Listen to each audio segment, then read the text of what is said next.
क्रिस्त में अति प्रिय सिस्टर्स एवं बच्चों, आज के सुसमाचार में प्रभु यीशु किसको चंगा करते थे हम देखे हैं। अर्धांग रोगी को उन लोग प्रभु यीशु के पास लेके आए। उनके पास पहुंचने में क्यों दिक्कत हुआ? भीड़ थे, इसलिए उन लोग क्या उपाय निकाले? छत के खोल के लेके गए। प्रभु यीशु उनको विश्वास के देकर उसी अर्धांग रोगी से क्या कहने लगे? भाई तुम्हारा पाप क्षमा हो गया। वहां उस आदमी के क्या के लिए लेके आए?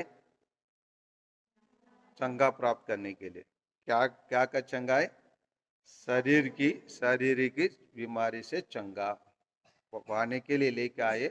प्रभु यीशु उसी के परिस्थिति के देकर और वो एक कदम आगे चलते हैं।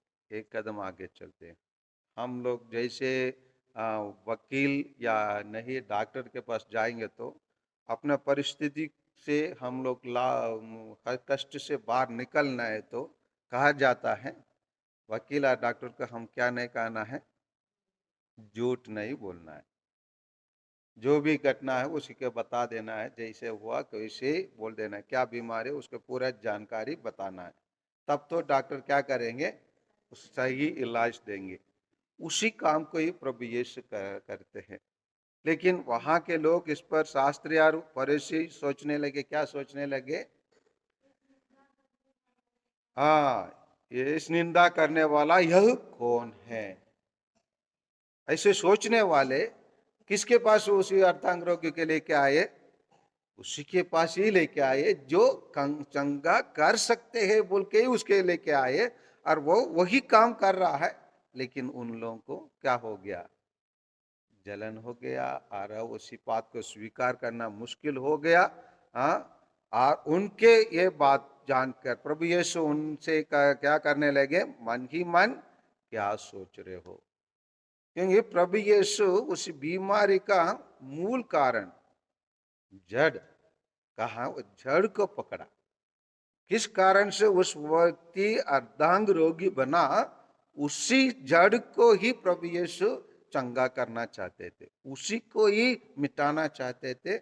और इसीलिए प्रभु यीशु जैसे ही उनको देखा, डॉक्टर लोग के पास जाएंगे तो पूछते हैं पहला प्रश्न, कब से आप इस बीमारी से पीड़ित थे? समझ में आ रहे हैं ना?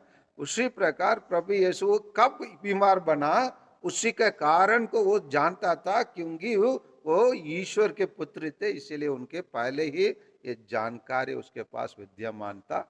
इसी कारण वंश वो उसी को, उसी बीमारी का जो मुख्य कारण था उसको मिटाना चाहा। इसीलिए भाई तुम्हारा पाप क्षमा हो गया, प्रभु यीशु कहते हैं। लेकिन उनको आश्चर्य लगने लगे और उनको प्रभु यीशु को विरोध करने लगे, मन ही मन सोचने लगे। वो मन की बातों को भी प्रभु यीशु क्या करने लगा? जानने लगा। इसीलिए उनके विचार को जानकर वो अपने आप को स्थापित करते हैं और बताते हैं, यही जान लो कि मानव पुत्र को पृथ्वी पर पाप क्षमा करने का अधिकार है। और इसीलिए वो उनसे कहा, उठो और अपना जकात उठाकर चले जाओ। उसी के बाद पहले जड़ को काट दिए, जिसके द्वारा समस्या होता है, वो समस्या को दूर करने लगे। दूर करने के बाद उसको घर जाने के लिए आज आदेश देते हैं। वहां रहने वाले क्या बोलने लगे? बताइए, 5:26 में क्या बता रहे हैं सेंट लूकास के सुसमाचार में? हाँ, सब लोग विस्मित होकर ईश्वर की करते रहे और कहने लगे, आज हमने अद्भुत कार्य देखा है। वास्तव में वही है। हम लोग सोचते हैं कभी कभी ये बीमारी के लिए हमको कुछ मलम देंगे, कुछ गोली देंगे, वही सोचकर हम डॉक्टर के पास जाते हैं।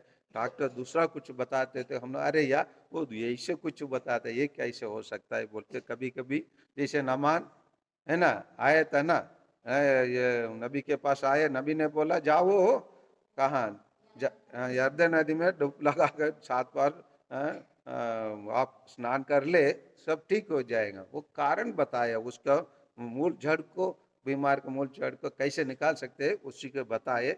लेकिन थोड़ा नाराज हुआ जब उसके सेवक ने बोला, उन आपको तो यही साधारण काम करने के लिए बताए, उसमें क्यों आप पीछे हट रहे हो बोल के। फिर उसके सेवक का बात सुनने के बाद वो गया, वो चंगा प्राप्त किया। आइए हम लोग भी अपने जीवन में आज यार प्रतिदिन अद्भुत कार्य देखना है तो किस पर विश्वास करें? ईश्वर पर विश्वास करें।